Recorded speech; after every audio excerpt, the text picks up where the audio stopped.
Welcome to the Cult Classic Horror Show. Every week, you can have the conversations you've always wanted to have about the films you love. Shut up! We're gonna get you. Not another peep. Get rid of your distractions and prepare yourself. Then lock your door. 5, 6, crucifix. You got a big surprise coming to you. You're not going anywhere.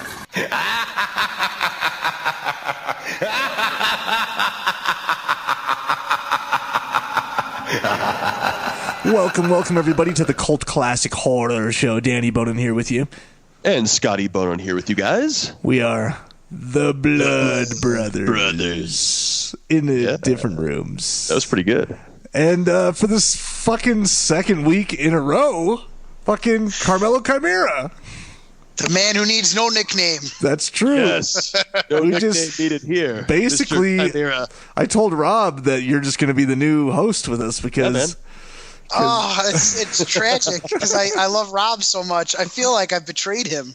He's Rob loves you. We're just giving him a hard time. He shot me a message earlier today and just said, or no, wait, was it last night? Yeah, it was last night because that's when I messaged. That's when I messaged you. It was yesterday, and he just said, "Hey, I just got called in on another job, and I got to head out of town first thing in the morning, so I will not be able to record the podcast." And then he sent us a picture of him on this like beautiful balcony with like palm trees and like the ocean like the background with a cocktail in his hand. Well, like, that can't be him. Are you kidding me? Well, No. You mean he sent you a picture of him on his back porch with a Budweiser in his hand? Yeah. That's what I meant. That's more like it. There was actually some like hotel, I think, for like work. He goes but out for work and gets put up at hotels. That's probably what it was. He didn't have the cocktail, but I saw a nice view. So I mean, shit. Hopefully we. Yeah, I guess I'm like the de facto third man. man. Hopefully But let's be honest. He's like, if he's curly, I'm Shemp. You know what I mean? Yeah. And he's definitely curly. So, I love having you though. Just like I said last week, you're like the perfect replacement for when Rob's can't make it. yeah, well, and So hopefully, I nice. assume he'll be back next week. So, this is sort of the issue when we commit to a weekly podcast that that none of us make any money off of, and that we just have to do it, and so sometimes we just have to roll with the punches. If this was like a lot of other podcasts I listen to that are they're not really a specific day and night and not or a specific release every week. They're just sort of willy-nilly, a couple a month, few a month, whatever they feel like. Then we'd be able to work with the schedule, and because he said, for instance, I'll be back by Thursday night or Friday morning, and it's like, well, it's released every Wednesday night, so... Unless we change it to like a Saturday or like a Thursday or something. Yeah. But and I don't want to break our arms jerking ourselves off on this, but I do think it's important because you do this because you love the movies and because you love the community you built, and that's the reward for doing it. So that's why you stick to that schedule. And I can't tell you how many people, like in my comic shop, my customers, everybody wants to do a podcast, and they'll do an episode like every 6 to 8 weeks, and they wonder why no one listens. It's like I don't know what to tell you. Like, it can't be whenever you feel like it. If you just want to do it as when you feel like it, fine. Who fucking cares who listens? Yeah. But if you actually want people to tune in, you got to put out episodes. Yeah, you have to be consistent with it, and and put out episodes, and then people will start seeing that you're putting out episodes and start listening to you. Yes. So yeah, it's something that takes patience, but we have a ton of fun, and that's the part of it too. We just love doing it, and we just have a ton of fun, and we love all our Cult Classic Horror family and friends and stuff too. So that's what's worth it for us. Which brings us to Pumpkinhead. Yes. Nice movie, yeah. 1988, Pumpkinhead. Pumpkinhead. You know, so This was Directorial great. debut of Stan Winston. yes, That's right. R.I.P. The awesome, R.I.P. The awesome special effects Stan Winston, and he directed this. He did great, I think. Yeah. I thought. He did. Yeah, so I know. Carmelo actually, before we even knew that he would join us on here, did mention that this is one of his favorite movies, cult classic horror movies. That is. So, what's your history with this movie, Carmelo? Well, as you might remember, I told you that I first got to watch horror movies when I was like 13. It was way too late. Yeah. So I had to catch up. And my brother and I set about looking up, like, well, what are the classics? What are the ones we have to see? And, we burned through Halloween, Nightmare on Elm Street, and Friday the 13th, the holy trinity of horror movies series. We burned through those pretty quick because they were low-hanging fruit. And then it was like, well, what else? What should we have seen that is that we haven't seen yet? And I came across Pumpkinhead, and I liked Lance Henrickson from Aliens. So I said, all right, of course, good enough. At the time, I didn't know who Stan Winston was. Of course, now I realize, how legendary he is. So it was just something my brother and I rented when we were in high school, trying to catch up for years of being overly sheltered by my mother. Of course. But well fed, right? But very well fed. That's right. Sheltered but well fed by my mother. And what grabbed me, the reason I said I got to see this is I loved the creature. There weren't enough monster movies. There's a lot of slasher movies, but creatures. This is I think one of the more unique monsters. Well, it is. It's. I agree. Those of you that still don't quite know, Stan Winston, basically, I mean, he's mainly known for his practical effects and creature creation. Heavily involved in Aliens, in Predator. And then Terminator. Even Terminator, right? I think. And for you comic fans out there, he also the last thing he did was he worked on the Iron Man suit for the first Iron Man movie 10 years ago. Oh, nice. His last project. So this one is his directorial debut. He said, "You know what? I want to take the reins and direct this if you'll let me." And he still had his guys do the creature effects and the practical effects, but was pretty much hands off with it. I mean, he was looking at sketches, approving things and such, but did not take his normal role of being involved in the creature creation and just trusted it to his team. Well, he was busy directing. He had a ton of other shit to do, and he's like, "Okay, guys, you do the special effects. I trust you guys. You're on my team." I mean, it was Stan Winston Studios that did it, right? And right, and then. Obviously, they came up. I was talking to Danny about this. The creature it's one of a kind, but it kind of has a feel, not kind of like an alien-esque feel with like the high shoulders and big legs. It does. But yeah, I mean, it has it definitely does. It has the head that protrudes backwards, and it has. Yeah, I mean the shoulders sort of resemble and the skinny arms. I mean, I could see that. So. But it was still different. It was much different with like the face and just the creepy eyes and just how dangly it was. I do have. No, go ahead. I was just going to say, because this creature has a lot of elements, and obviously, I'm getting ahead of ourselves in terms of the plot, but it has a lot of elements of a human, and so it's got these it's got a human face that's distorted and monstrous, but it's still human. I mean, it's got like a penis, like it's a.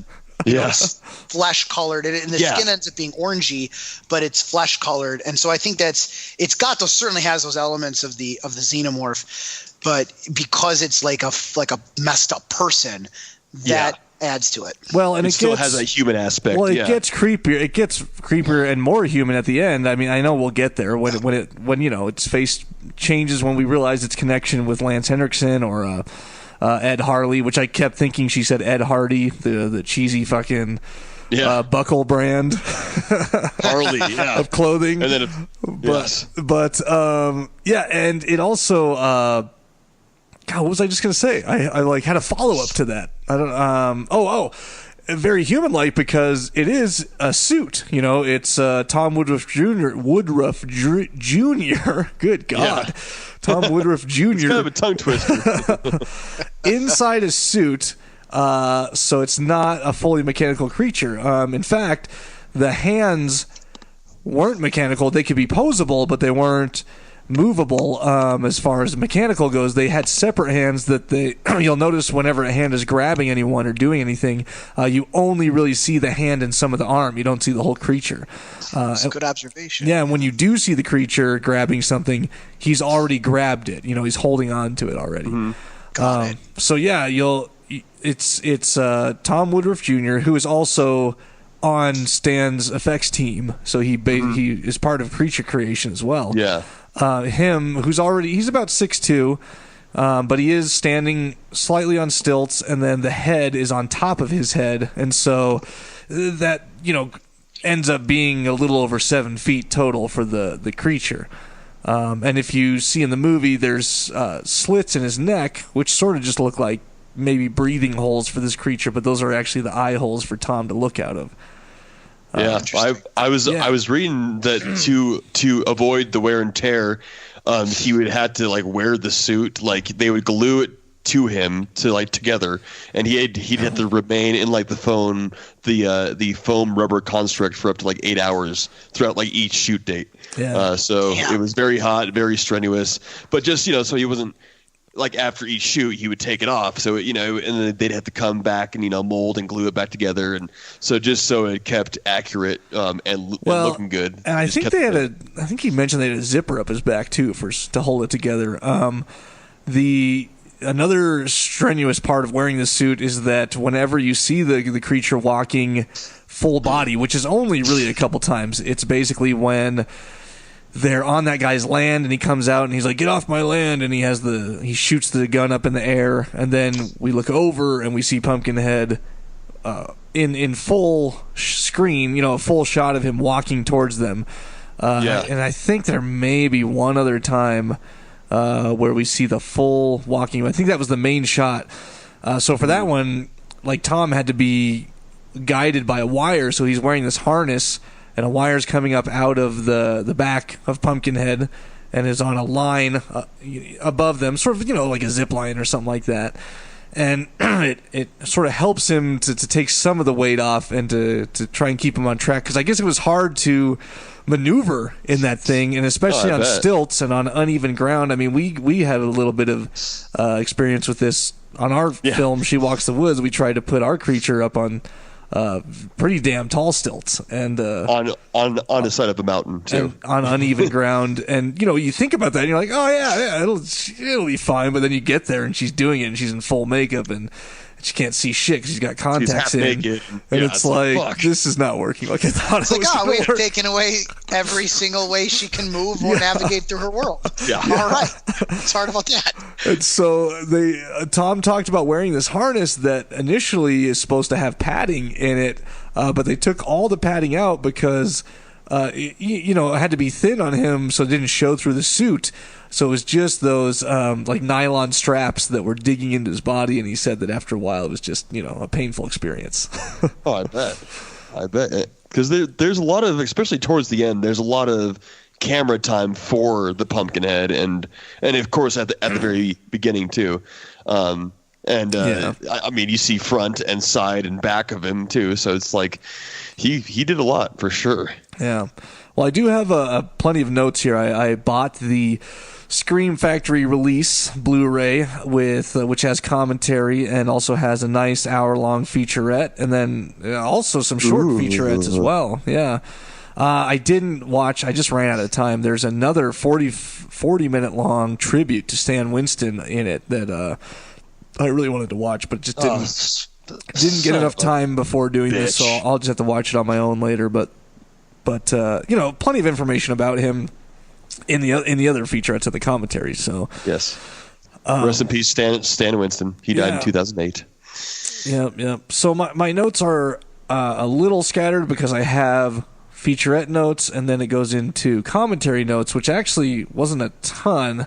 They were just talk. It was the commentary is if I can remember all of them, Girani, I think he's like a co-screenwriter, and then Tom Woodruff Jr., who played Pumpkinhead and worked on Pumpkinhead, and then another one of the effects guys, and I forgot the name on that one. Gary Girani. Yeah, Gary Girani. Got it. And so they did divulge some interesting facts, but a lot of it was just basically conversation between them that was sort of interesting when you're listening to it, but to retell it is just sort of like meh, you know. Yeah. So, So this whole Pumpkinhead lore or theme was originally a poem, basically written. That's right. Yeah, written by I have the name here. It was, Ed Justin. Ed Justin. There we go. Carmelo knew it. Well, I have the poem. If you yeah. Let's hear the Please poem. do. Please do. All right, here we go from Ed Justin. Keep away from Pumpkinhead unless you're tired of living. His enemies are mostly dead. He's mean and unforgiving. Laugh at him and you're undone, but in some dreadful fashion. Vengeance he considers fun and plans it with a passion. Time will not erase or blot a plot that he has brewing. It's when you think that he's forgot, he'll conjure your undoing. Bolted doors and windows barred, guard dogs prowling in the yard, won't protect you in your bed. Nothing will from Pumpkinhead. Ooh, that's a good bedtime story. All right. Yeah, how about it, right?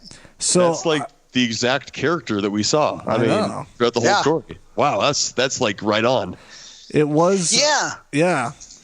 And it hits it like tonally. I think that this poem reads like a dark bedtime story or like a scary bedtime story, and I think the whole movie has. And I don't think I'm the only one to describe it this way. I think I heard this in a few reviews, but the movie is sort of a dark fairy tale. It's sort of this like dark legend, you know. Yeah. No, it is, and I have there's a little bit of confusion, at least on my end, surrounding the origins because.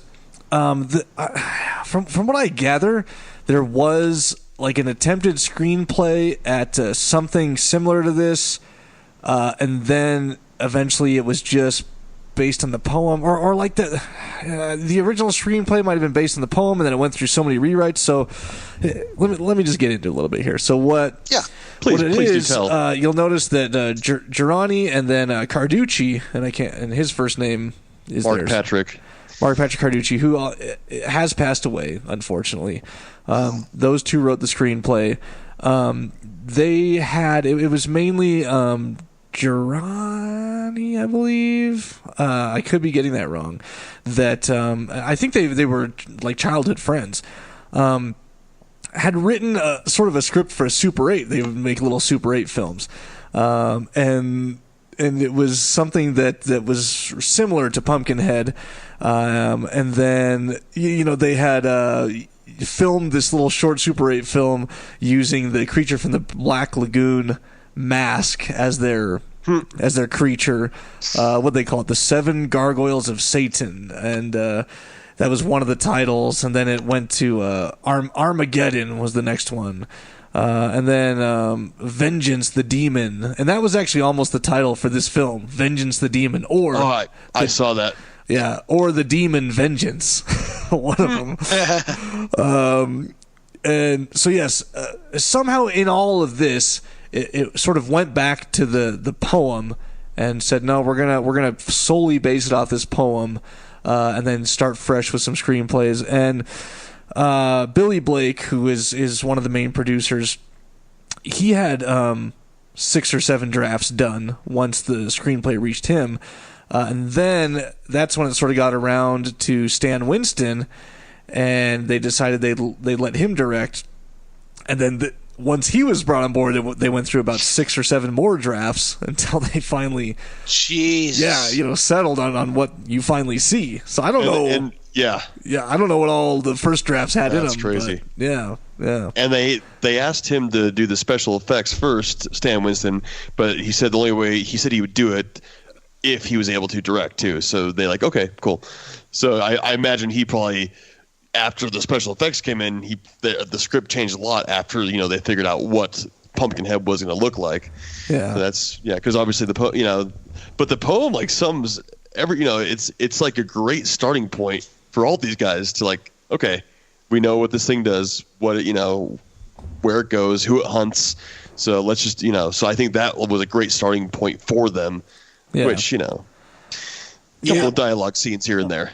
Well, and what the fuck? This is me tonight. This is me just, That is a little late. Farting tonight. 10:21 in Colorado. We're doing a late night episode. And what I was going to say is when the Stan Winston's team got a hold of everything and was assigned to create this creature, the main question going around was Pumpkinhead. Do we need to have is this Ichabod Crane? Do we need a pumpkin on his head or something? Yeah, exactly. And that makes sense. Yeah, they were like, no. And they quickly, changed it. And then they added in the script there why he's called Pumpkinhead, and it's when they're in the church and the boy is telling him, it's because he's from the old creepy pumpkin patch up there, the burial, the pumpkin patch burial or whatever. Pumpkin patch graveyard. Yeah. So. What a great place to be buried. If I die, I want to be buried there. Yeah. That sounds awesome. Soft soil, pumpkins everywhere. It's awesome. No, yeah, it's Halloween every day. I like that the name for this character is not literal. I think part of its mystique as a creature is it's got a cool name. It's a very Halloween-y kind of, Pumpkinhead. Like you said, it evokes a certain image of like an Ichabod Crane kind of thing. But it's not. It's just it's hideous and it's unique. And so I just thought that was cool. I thought it was a neat name to come up with for this monster. Yeah. I think it's much better than Vengeance the Demon. That's just the most generic name. You know what? I'm glad you said that, because that was what I was trying to say, was that this isn't generic in any way. It's very unique. It is. For sure. No, yeah, I would totally agree. And it could have been silly, right? This could have been the name of a funnier looking monster of maybe a horror comedy kind of variety. But then you look at the creature and it's way scarier even than the name implies. And I like that. Yeah. Yeah. Oh, yeah. Well, and the producers and all these guys really were talking about how they were excited because it wasn't just another slasher movie. It wasn't just the kids going into the woods and having sex and getting slaughtered. There was much more to it. They talked about wanting to have a moral to the story, which there basically was. And then talking about having this backstory and this quote unquote lore behind it, because that's a little bit better. You don't always get this interesting, mysterious backstory with these slasher films that were so popular just before this time, and so they were thinking it was deeper. So which it was, I think. Yeah, it was. I like how they start off the film. They start off 1957. You see Ed Harley, which is obviously Lance Henrickson, as a young kid with his dad in his cabin, and this Pumpkinhead's been summoned several times and is after this guy. He tries to get in the cabin, and then obviously he gets killed. Blah blah blah, and then it's present, and then all that's happened, and we okay, Pumpkinhead's was a killer. We already saw him. Now we see him. We see Lance Henriksen, who plays Ed Harley. So many years later, and it's what's going to happen now? So I love that setup. How that happens first, and then it comes into present. Yeah. Well, yes. Yeah. Go ahead. I think anytime you're going to do world building in a story, it's best to start in the middle, because then you have the audience wondering right from the beginning, not only what's going to happen next, but what happened before this. If you look at the great world-built universes, franchises of our time, if you look at Harry Potter, for instance, starts after this crazy Wizard War, and Lord of the Rings starts after this crazy war with the rings. Star Wars starts after all the Jedi die and there's these Clone Wars, right? So right from go, you're holy shit, the battle for the One Ring, that sounds awesome. I want to know more about that. And the same thing with this movie is you start in the middle. We don't know why that fucking guy got killed by Pumpkinhead in the beginning. Who knows? But you're already wondering from the first minute, why is that guy getting killed? What is this monster? Where did it come from? Yeah. It's really brilliant. Yeah, well, they mentioned wanting to have the monster in the opening, and I think that's fairly common. You want to start out with a hook. Yeah, and they didn't want to give too much of it away, so you'll notice that you see some slight flashes of the face and then just the silhouette of the body. They actually gave away a good amount of it, and you see like his claws, kind of his like big claw hands. So yeah, no, it's just right. It's just enough for you to be like, this thing looks cool, and I want to know more about what it looks like. Yeah. Well, yeah, I'm going to keep going with some notes here. They did it in about they were trying to recall. Girani was 25 to 30 shoot days, I think, and I think the budget was $2 to $2.5 million, something around there. It says $3 million here. Does it $3? Okay, $2 to $3 million. Wiki. Yeah, $3 million.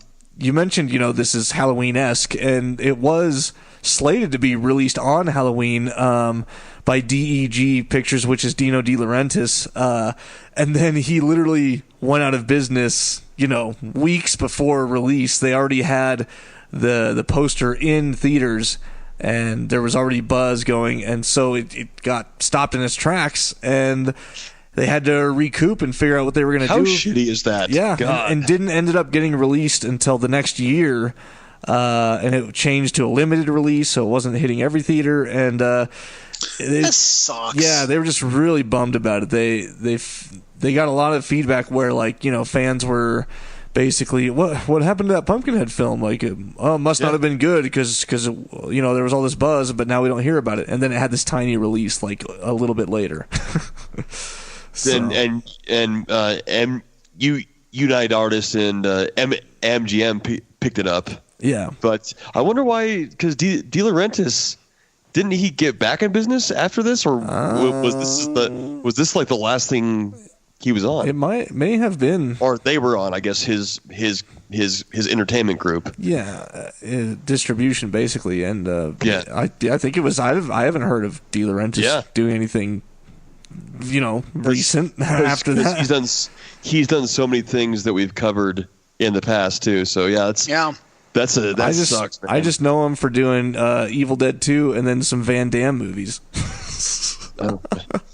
There was more too. I know he's done a lot. We've talked about him before in some other horror movies. I just can't remember which ones. Near Dark, Evil Dead 2, Manhunter. All right, Manhunter. That's right. Okay. Anyways, so that sort of screwed him. But so they just didn't get quite the reception they were wanting to. This is one of those classic examples where they had this limited release and it really didn't pick up until it hit video. So, which is and that's something else. We talked about this last week on the Mutilator. Is like that's what I think makes this a true cult classic. I think. Yeah. You know what I mean? In terms of it's built a following that's bigger than it got originally, and maybe that's. I don't know that I have a good definition for what a cult classic is, but I think that's part of it. That it found appreciation over time. Yeah. I have some character notes. I mean, Cynthia Bain, who was the lead lady, was right. That I am correct. Yes, on that, right? Yes, that was Tracy. Yeah. The lady that was nice to the kids and made sure they weren't picking on the little kid. Yeah, this was her. She was the last one to live. She was a UCLA, still a student. This was her first film audition ever. And then she went, she was in the theater department there, and then she went through 5 or 6 callbacks until, they finally gave her the role. So she went through a lot, and it wasn't, some kind of slouch situation. I think a lot of these actors went through the ringer. Carrie Remsen, who was the emotional one that you just wanted to hit sometimes. Maggie, the one that was not just that we're condoning violence against women. Yeah, no, of course not. But in a genre where women are routinely murdered by snatcher killers, no, of course not. She obviously was emotional throughout and had a tough part to play. Had to be on point with that, and she said that just drained the hell out of her. And but that's also the way she got the audition. She went in and was able to turn it on the spot and become a hysterical wreck in her audition. And she said she felt that she knew she had it right when she walked out, and she did. So that's awesome. Being able to fake hysterics is actually quite impressive. Oh, it's true. And get the waterworks going. I'm not good at that. I've worked. So, Kimberly Ross, she was the girlfriend of the older brother, the bad boy. Kim. Yep. Yeah. Yes, she played Kim. She unfortunately died of cancer in 2006. I just gotta. Oh man, gotta say R.I.P. there. Rest in peace. Yes. And yeah, I mean that's. There's not a whole ton. There was a nice little interview with the lady who played Haggis, and she's fairly old now, and she passed away actually. Oh, did she? God. When did she? I think it was 2017. Okay. She was 97 years old. Ooh, okay. Well, that's not too disappointing then. Yeah. Well, still, yeah, she lived a good long life, and she played a nice, awesome, scary old lady in this. Yes, she talked about how it was pretty hellish getting in and out of the makeup, and specifically for her scenes were at night, and it was night shoots. She'd be filming all night long and would get done, and they would say, should we have breakfast ready for you? And no, I just want to go home, but you can have a glass of beer ready for me. And so they nice. I think they did. Every morning she was done, she'd have a glass of beer, then head home. Florence sounds like a party machine. All right. I know. Yeah, she was chug. Yeah. She was 68 or 69 when this was made. So yeah, she was 69. Florence. 69 years old and drinking before 9 a.m. And a girl, Florence. God love her. Yes. Yeah, Florence. And she made it to 97 like that. There's hope for all of us. Oh yeah, that's true. That's true. So who else we got? Anybody that's noteworthy in here? Let's see. There's George Buck Flower. Buck is his nickname. Buck Flower. He played Mr. Wallace, which was kind of like the hillbilly dad of all the kids there, and he's been in he's been in quite a few movies that we've covered. He was in The Fog, he was in Puppet Master 2. He was also he has so much stuff. He was in Back to the Future 1 and 2. Oh my God, really? They Live. He plays. They were saying that he was kind of typecast because he usually plays like the bum or like the drunk, but he actually played like a substantial, like upstanding part in this, which he was kind of a bum looking in this still because they lived like in the woods and kind of hillbilly-ish, but I thought he did a pretty good job too. Yeah, the guy in the opening number. What is it, a fucking musical? Opening night. The guy in the opening scene is also a character actor who you just see around a lot. Didn't you have a list of his? He's in RoboCop. He's in. What else? That's was he in? he's very, very familiar. His name is Lee Dubrow. He played the dad, Tom Harley. And he's like, you like see him like, oh yeah, I've seen him. He's been countless things. He has 140 things. RoboCop, a bunch of stuff. On the commentary, the guys pointed out, and I agree after hearing it, that the mother in the opening sequence does look a lot like Lance Henriksen. They did a good. I don't know if they meant to do that, but she does. If you watch it again, just notice she sort of looks like Lance Henriksen. So. It works out that ends up being her son in it. Oh, I can see that. Yeah. I remember her. I'll touch on Bremer. I forgot his first name. He plays the kid that helps Lance Henriksen find the old lady Haggis. Bunt. Yeah. Brian Bremer. I thought he did a good job. He was really good. This was his first time on a movie set. He talked about how when he scares her, basically they're throwing the ball around, they do the chanting, they start chanting the poem, and then she's like, stop, and he gets them back in the truck, and then he does that little flinch thing at her. He said that he had done that whole scene that during the day, then went home at night and was just thinking the whole time, oh, I just fucked that up, it was so bad.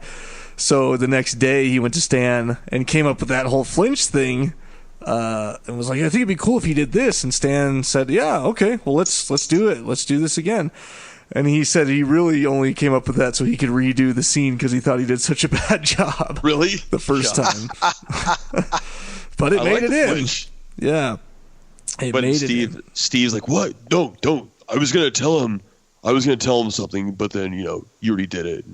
Yeah. All these guys are, well, I guess the main guy, Joel, he was kind of the hot shot, but all these other guys were kind of like, I don't know, not wussies, but just, I don't know. Yeah. They were followers, bunch of sheep. Yes, exactly. That's right. Of course, we're talking about characters that Lance Henrikson, we've mentioned a million times, but he's, what'd you say, 200 some credits? I mean, he's insane how many movies he's done. Oh yeah, he has 248 credits, and he has 1, 2, 3, 4, 5, 6, 7, 8, 9 things in post production right now. Now? Yes, oh my god!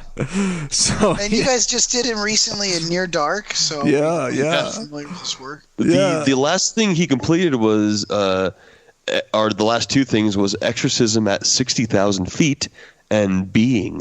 So those kind of sound He's good. still true to his roots. He's still that horror movie actor. Yeah. And look at this shit. He's in a movie called Bring Me the Head of Lance Henrikson coming out soon. Oh yeah, I saw that. All right, I'm in. Can it be him and Aliens? Because he's for me. Yep. Yeah. He's Bring me the torso and head of Lance Henrikson. Covered in milk. Yes, covered in milk, the android form. Not bad for a human. I really think that his acting is part of what makes this movie so remarkable. Yes. I don't think most of the kids are bad actors, but none of them are really like anything to write home about except for Lance Henrikson. And that elevates this movie just a little bit beyond your typical B slasher movie. Yeah, he absolutely killed it. I mean, he is just I especially noticed in this film that he was looking sexy too. His acting was just top notch. Yeah. It was really top notch in this movie. It was really good. Yeah, because you can see the conflictedness he feels when this creature is getting revenge. Also, he plays him as like a simple fellow. He's not dumb. He's maybe not even uneducated, but he's like a kind of southern guy who's just kind of used to working on the land or working in his grocery store and he's not really. I don't know how to put it, but this guy's not throwing around $5 words or anything. He's just like a simple guy living a content, simple life. And that's what makes part of the fall so tragic is because he's pretty good-hearted. You feel his sadness when his son dies. I think you feel the tragedy there. Yeah. Yep. And it's really a haunting image for me is the whole thing at the end when he comes in to try to help, and then when he's ultimately begging for death is like it really stays with me. Yeah. No, which is funny enough. His son Billy Harley. His real name is Matthew Hurley, which is kind of interesting. Yeah. So and to finish up on him, he was. Got the script sent to him, Pumpkinhead. He thought it might be ridiculous. Took him a couple hours to open it, and read through it, and really what he said caused him to do the film was just that short scene where he sees the dead son sit up and say, "What are you doing, Daddy?" Laying the guilt trip on him, and that just emotion there. Yeah. And he just said that right there. He's like, I have to do this. That's great. That's awesome because he's the daddy. He has responsibility for what he's done, or to take revenge for his son. So it's I love he was a great character, and just the Lance Henrikson look, that vengeance look that he gives that he gives the kids ultimately, and obviously he seeks out revenge and then goes back on it, but he does and like I was saying, he looks good in this too when he's burned the weeds with that fire with that flamethrower. Yeah, that's cool. He's kind of got a little six pack going on there. He does. Yeah, no, he's sexy in this. Feel like a working man. Yeah. Yeah. He's got such a great face. It's like it's both leathery and worn, but also like distinguished and handsome. The only other guy I think looks remotely like this is like a Willem Dafoe. These are the two guys I can think of. Yeah. Facial. Yeah, for sure. Yep. You see every expression. Anything they want to do with their face, they can make sure you see. Makes them very good actors. Yeah. Oh, holy on my ass. crap in a stick. I'm having leakage from my anal cavity right now. Anal leakage again. Shit, That means man. it's time for the horror halftime. All right.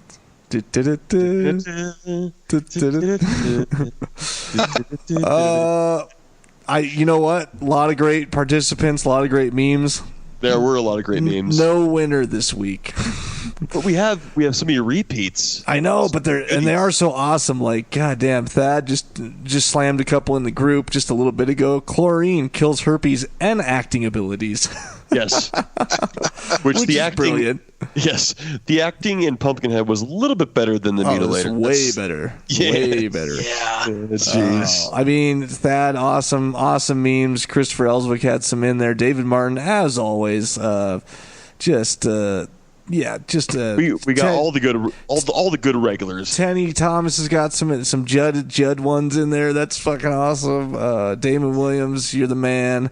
Lance Wagner with some Twilight. Some good ones in here. All right, that Lance Wagner one might have been from 2 weeks ago. But yeah, awesome job, guys. We still enjoy them and thoroughly laugh at them everything you post. But no newcomers this week, so we're gonna take a skippage on that. We'll reward once again, maybe coming up here soon to you guys that repeat, so you can get you some of the new CCH swag that we've been coming up with here, or that actually you guys have been coming up with. So keep that up. We thank you for that. Yes. You guys just so much good swag. keep sending me some shirt designs, and I'll just keep putting them on shirts as long as they're that cool. Fucking Pizza Hut logo called Classic Horror. Yeah. So Yeah, the newest one from Lansdale is Judd with Cult Classic Horror Show. So pick that one up if you want. And of course, Aaron Garcia with Rob's Fago, shirt. So check that out. Cool. Yeah. I do want to announce while we're on a break here a couple things. Well, actually, just one thing, I guess. We are going to have our worldwide premiere of our trailer of our film next Thursday night. So She Walks the Woods. I believe we're gonna go live in the group or even on the page. Yes. I'm not sure which one yet, but we'll go live and then we'll play it as a watch party. You think, Carmelo, or?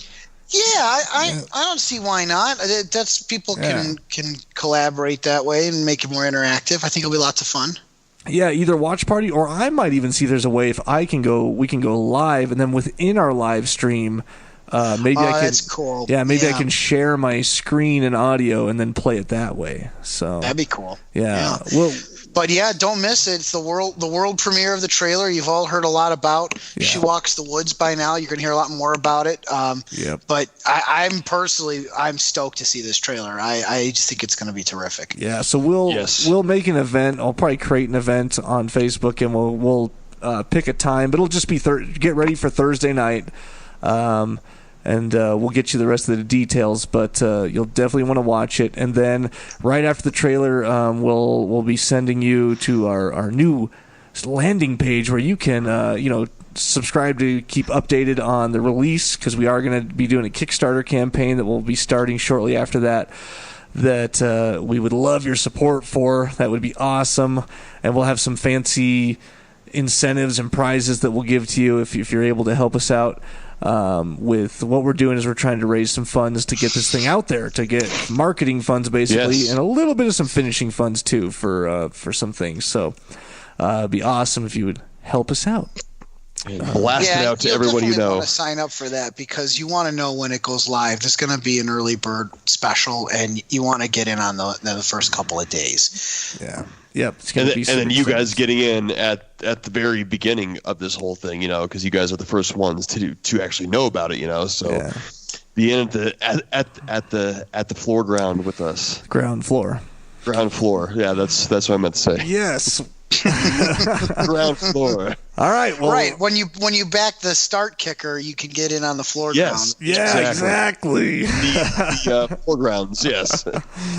All right, guys. I will mention we haven't put together the incentives yet, but it'll probably be the usual things and we'll talk about it. Probably be some Blu-rays we can get our hands on. We'll see about getting those done. Signed posters, but we do have a lot of screen-used items still in hand. Yes, I've got the stilts we use for the creature. Scotty's at his house. He's got the fingernails off the creature. A lot of stuff off the creature. We've got the antlers, the horns. Yeah, we've got. Oh, that's super cool. Yeah, yes. So we've got a lot of paraphernalia from the film that we'll be able to give as incentives, and maybe we can even put it in a nice display for you or something. So.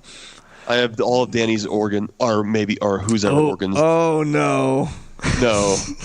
Oh no. We'll see. I have organs. Oopsies. You can edit that out. Well, Scotty, I hear you got a big organ. Yes. Oh. Yes, I do. Yes, it's right here in my hand right now. Either way, you'll want to subscribe and participate and get some cool shit. So. Yes. All right, guys. That concludes the horror halftime. I always do that so that we can let the psycho theme fade out. Oh yes, and then you know when to edit it in there. What? No, it just happened. Or you know when you're cutting it, then you can easily find a spot. It is of course edited in. I did have some more Lance stuff though. I wanted to keep touching on. The shotgun he uses is the shotgun from Near Dark because Near Dark was just before this, and it's an old World War II, World War I, whatever he had it from in Near Dark. World War II. Yeah, same shotgun. Pump action shotgun. And then what? So no, sorry. He supposedly gathered like almost all of his props. Lance did. He does that. He talked about that in Near Dark too. He will go out, gather everything, even clothing. I assume he has to get it approved by like Stan Winston or whoever's directing, but yeah, he will do that. He will build his character on his own, go out. He's very much a method actor. He talked about how he will stay in character, and he was talking about shooting something overseas, and he says he travels so much for film, India, blah, blah, blah, China, just everywhere, and he never does touristy things because he literally stays in character to hold up the whole time. And so he talked about, I don't even know what the title was or what it was, but he was filming something for like 6 months, and I guess his wife just got tired of, because he was in character like most of the whole time. On the weekends she'd be can Lance come out and play please?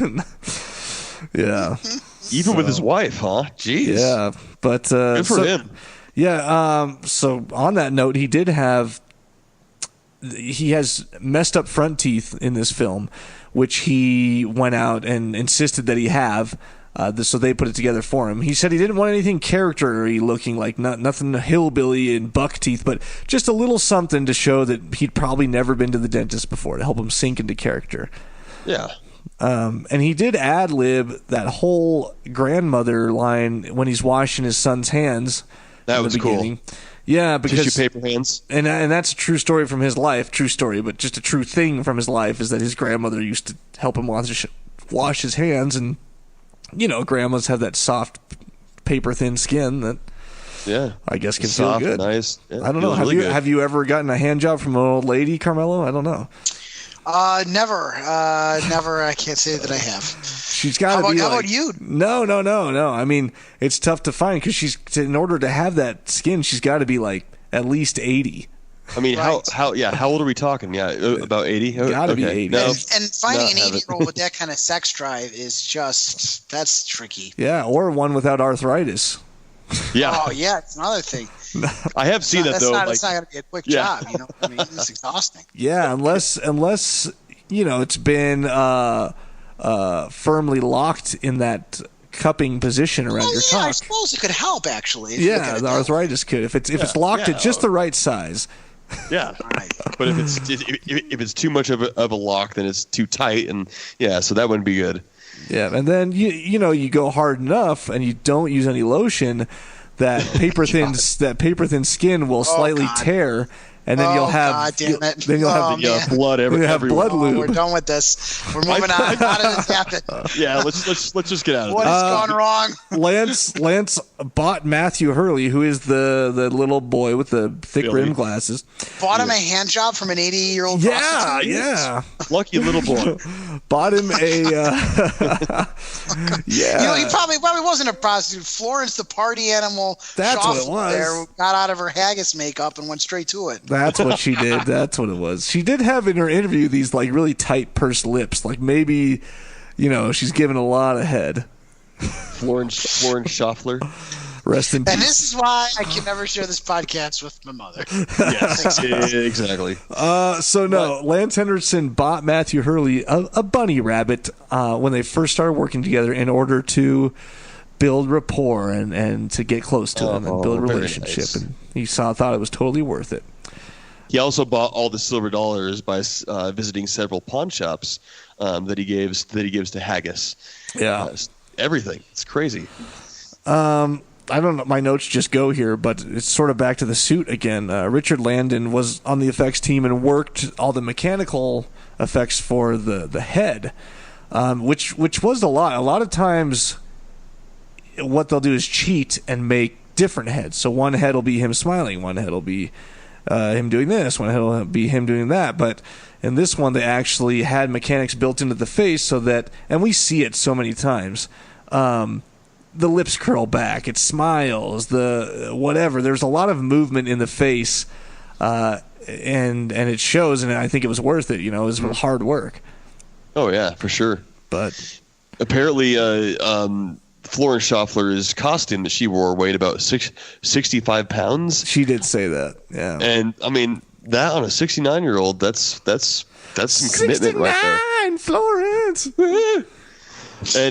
And you know who we have to 69 blame? at heart forever. Yes. You know who we have to blame for this whole thing? For the kid getting hit by the dirt bike, which, by the way, I have the makes of the dirt bikes, but no one cares about that. No, we don't. It was a damn. Unless you're going to ride your dirt bike into the desert to fight mutants in the sequel to Hills Have Eyes. I was just going to bring that up. When I saw that in this film yesterday or 2 days ago, it's immediately what came to my head. I was like, oh, I'm just waiting for the cheesy music now. Here we go. And then you're in our world now. And it was kind of funny. Like they stopped at Ed Harley's little convenience shop there, and they just brought the bikes. I mean, is that where they were going to stop and ride? In the first place, or were they going to go somewhere else? That was a little strange. Yeah, that they just decided to just unload them and ride right there real quick. Yes, it was. It was a 1983 Honda CR250 and a 1985 Kawasaki KX250. So, anyways, this whole the damn dog Gypsy. It's all Gypsy's fault for running out, and then little Billy ran after the dog and got hit. So it's all the damn dog's fault. Which is the same dog from Gremlins, by the way. That's right. What? Gremlins. The dog's name is Mushroom. The dog's real name is Mushroom. Yes. Aw. Yes. Of course, Good boy. Yeah. He kind of looks like a bigger Benji. But if Ed wouldn't have left his kid alone there, then he wouldn't have got hit. So Ed's really the one to blame too. Yeah. So. Yeah. Son of a bitch. Yeah. It's funny. The movie doesn't explore that he's really to blame, but it does kind of make you wonder if maybe his own guilt over what happened is part of what fuels the desire for revenge, right? Because I mean, when do you lash out at people more than when you secretly feel bad? Yeah. Inside, and Exactly. they don't verbalize that, but they shouldn't verbalize that. That should be subtle. Yeah. And he probably always leaves his son at the shop every day, and this happened, this day happened, so. Well, because look where they are too, and I'm not trying to be patronizing or insulting when I say it, but I got the impression this is we're in the South, we're in a more rural area. This is the kind of father who would take his kid hunting before the age of 10. This guy definitely. would teach 8, 9 years old, probably teaching him how to fire a gun. So, my point is there's a certain level of expectation of capability that us suburban folk or the city folk aren't accustomed to. Yeah. Exactly. So we'd find it absurd to leave a kid alone in a convenience store if you're the shop owner. Sure, here, but like you said, out there, he probably has to do it like every day. Yeah, I mean, we find it absurd that in Hillbilly City they're all doing their sisters, but out there. Sure, when in Atlanta, do it. Yeah, exactly. Yeah, when you're in the South and in the middle of nowhere and Appalachia is what there's they no were other saying. Ladies around. Yeah, Appalachia, right? That's what they were saying, which would be actually. I don't know anything about geography. That sounds fine. Yeah, I don't know anything either. But it was all I know about Appalachia is that it was what do I want to say, like a level in Cruising USA. Oh yeah, that's right. You remember that arcade game, Cruising USA? Did you ever play that, Carmelo? I never played it. I remember it though. I never played it. Oh yeah. I was busy on the Ninja Turtles game. Oh yeah, of course. The Simpsons game. I was going to talk a little bit about the locations and the set design because it was pretty detailed. If you guys didn't notice, I mean, first of all, that whole shack / general store just packed full of shit, and on the outside, just a bunch of stuff attached to it. And so they did have an awesome department for that, and I forgot the lady's name, but she put in a lot of hard work. I watched an interview with her, and she felt like this was the first time that she was really free to design this whole thing and loved her job on it. But so there were some interesting things about it. They filmed like the cabin where they sort of hole up the kids go to. That's in Topanga Canyon in California. Ooh. And it's actually the same cabin from Friday the 13th Part 4, which he goes through the window in that. Is that Corey Feldman, Friday the 13th? Mm-hmm. Okay, yeah. Yes. That's what he gets thrown through the window on that. That big, you see the windows right there, yeah. And then he also said same cabin. He just said from Halloween, but obviously it's not from the original Halloween. So I wonder which Halloween that cabin would have been in. Yeah, I'm not sure myself. I don't think it would be from the original. I don't remember a cabin being in the original. Most of Halloweens are in neighborhoods. Yeah. I mean, maybe somewhere between 4 and 5 where he's kind of out in the wilderness when he gets...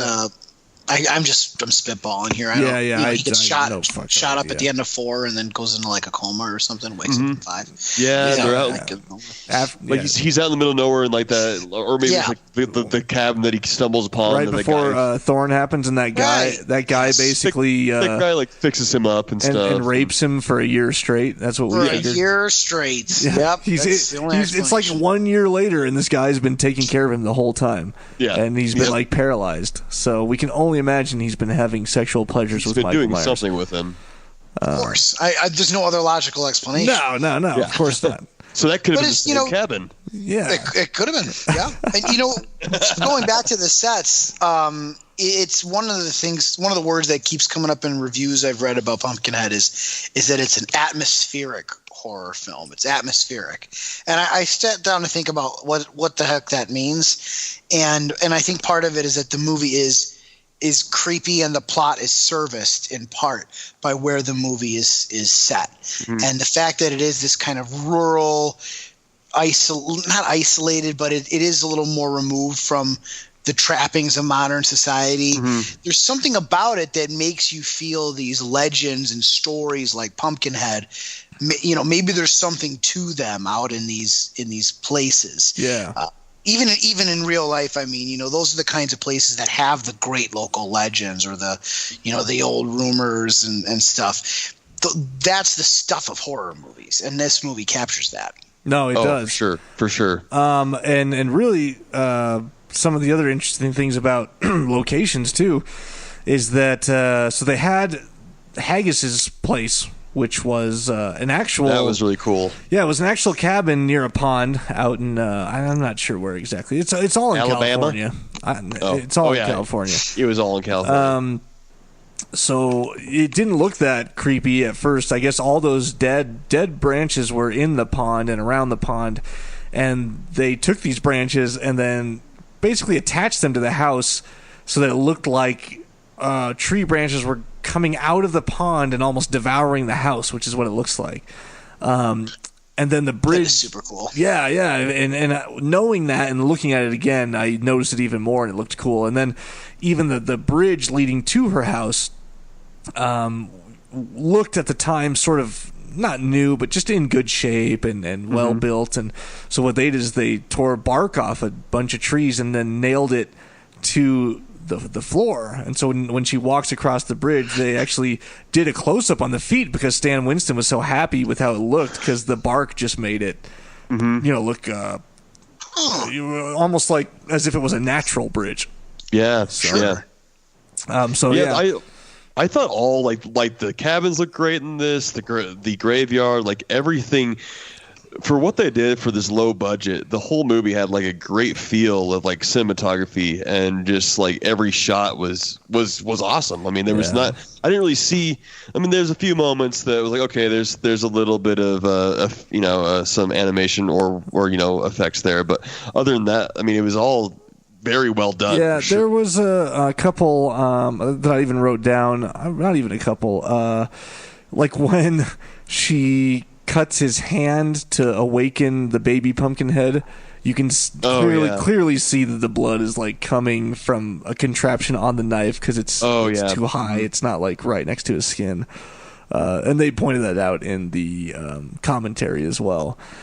I actually noticed when Lance sets his boy down in Haggis's cabin, like he sets him down and like his foot like moves into place. Did you notice that? Like, I didn't notice that. He moves his own foot. What I did notice was towards the end, the first time they cover up Steve when his face is all gnarly, which is one of the best makeup jobs I think in the film. That was really cool. Yeah, but the first time they cover his face, you see his eye move, like he looks up real quick or something, and he's supposed to be dead. So there's a little thing there. Well, he's still dying with his eyes open and his eyeballs are just moving. No. No. Another just couple random notes I had throughout the commentary was in the opening, the guy running from Pumpkinhead is Dick Warlock, who is a veteran stuntman, and I wrote it down because I know we've talked about him or mentioned his name before. We've talked about him before. I'll find out what he's in. Look at IMDb, look up Dick Warlock, and I guess he was sort of a go-to stuntman in that era. He did some work even with Aliens, and so look at that and see what else he's done. But he did a good job acting for being a stuntman. Did you pull it up? Is that what you're? Yeah, he's done a bunch of stuff. He's 28. Let's see, Spider-Man. Let's see some older stuff here. He did stunt work for The Abyss. He did stunt work for Quantum Leap. He did. There's Pumpkinhead. Yeah. I think he did stuff for 1970. God, he's in Halloween 3, season of The Witch. Maybe that's what it was. Maybe he was Michael Myers in one. Halloween 2. He did. Okay. Stunt coordinator. And I think he was one of them. I thought he was Michael Myers at one point. There's a picture of him as Michael Myers here. Okay, maybe that's why I know the name. I think all you Myers fans or Halloween super fans are like screaming at me right now, going, "Duh, fucking Dick Warlock, Halloween 2." So that's why I know the name. I'm pretty sure. Yeah. And I think I have a couple other.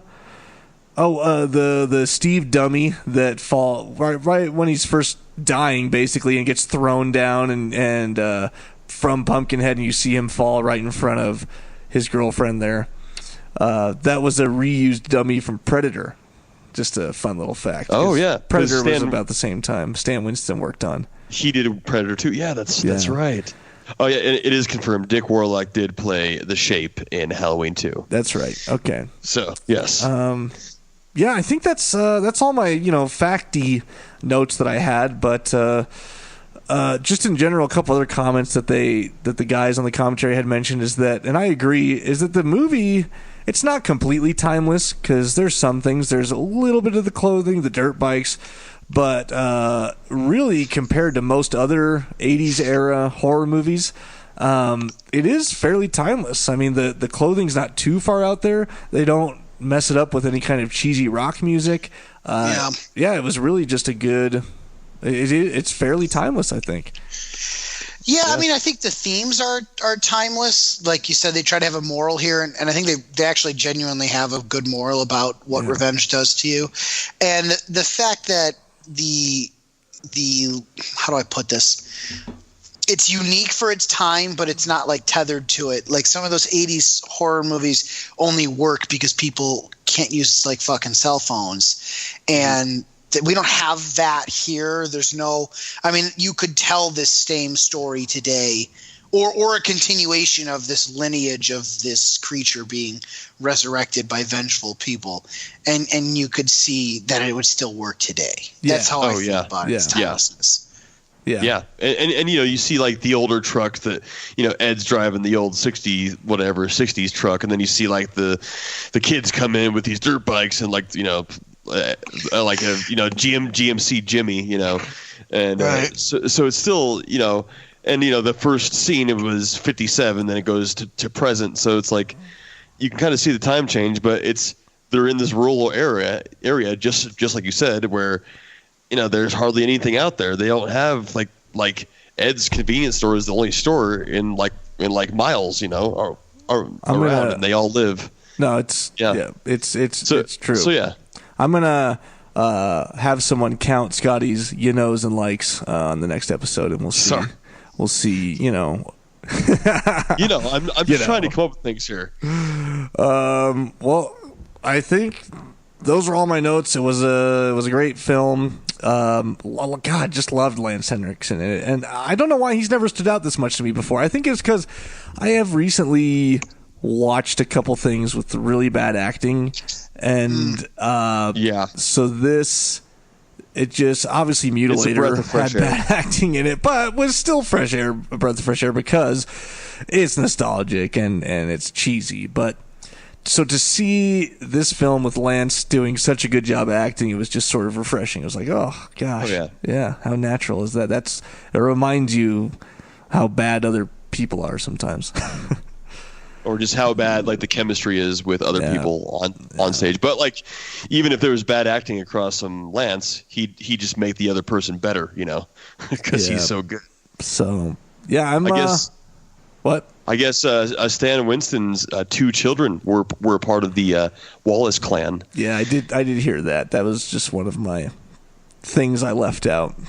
That guy was really good though too. The like we were telling. The guy that plays Wallace, Mr. Wallace, he was a really good actor. Yeah, and I said he was in a bunch of stuff too. But but yeah, overall this was good. This is really good. I can't believe I've never seen this until I've seen bits and pieces, and I probably have seen the whole thing, but not enough to remember it. But I'm just surprised that I have. Now I own it on Blu-ray. Yep. Now we gotta do Pumpkinhead 2. Yeah. So we'll be covering that next week. Real quickly, we'll do our last segment. What did you watch? Did you watch anything? What did you watch? Carmelo, did you watch anything interesting? Well, I rewatched Freddy vs. Jason. Love it. Yeah, my mother-in-law was over and she loves horror movies and she'd never seen this one. Well, that's nice. And my wife and I have been working our way through, I think I told you last week, worked our way through all the Friday the 13th. Now we're working through all the Nightmare on Elm Streets. So that was just a real treat because I'm such a big fan of Freddy vs. Jason, and just rewatching it was a real treat. I'm trying to think if I watched anything new. I went and saw Brightburn. Oh yeah. How was that? That was really scary. It bothered me for hours afterward too. Really? Some good gore, some neat a neat little twist on the Superman lore, because one thing always bothered me about Superman is that he looks so human, and this movie kind of hits that on the head as part of the reason why this kid is so evil. I won't ruin it, but there's and I don't think it spoon feeds it to you either. This movie does not waste a lot of time on exposition. It's like kid crashes Earth, alien spaceship the end. Like, don't ask so many questions. Yeah. Like, and then that's it. It's like that's it. So the movie, I think, kind of relies on you to know the lore. Good performances all around, especially from Elizabeth Banks. Okay. Yeah. Oh yeah, she's awesome. Yeah. All right.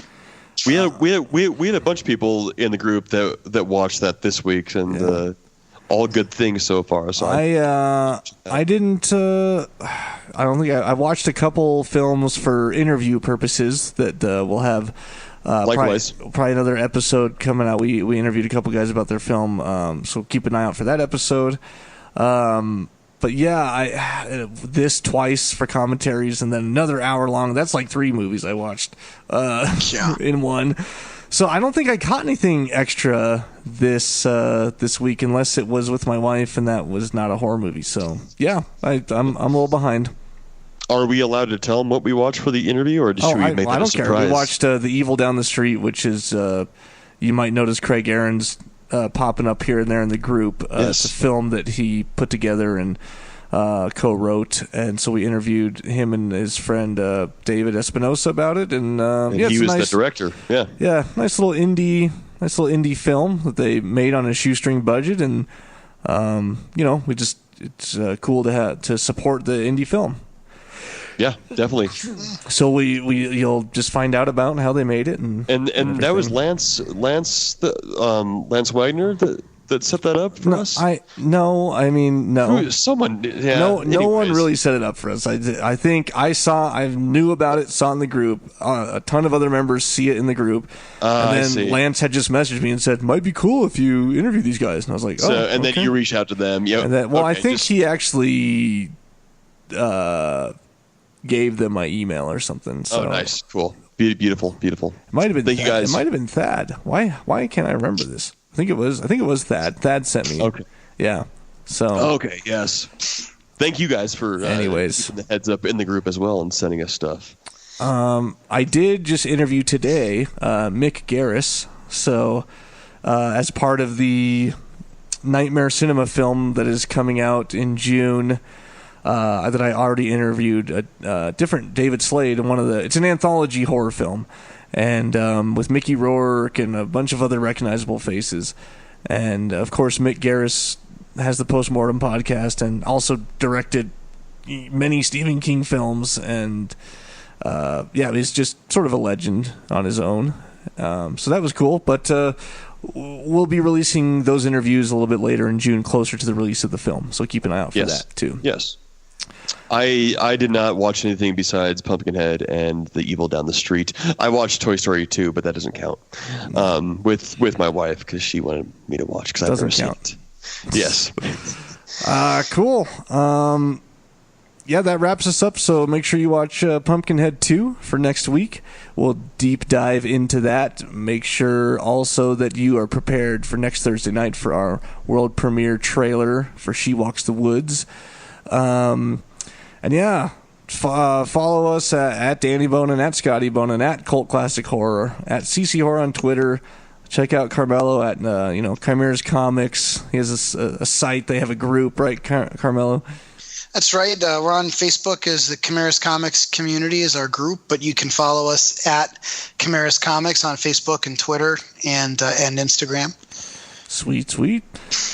All right. Thank you, Carmelo, for stepping in once again. Yeah, thanks, man. Yeah, I'm always happy to be on. This is great. Cool. Sorry it's so late. Yes. No, it's my fault this time. Oh, no, you're fine. You're fine. All right, guys. Thanks for tuning in, and we'll catch you next week. Later, guys. Don't you blame the movies. Movies don't create psychos. Movies make psychos more creative.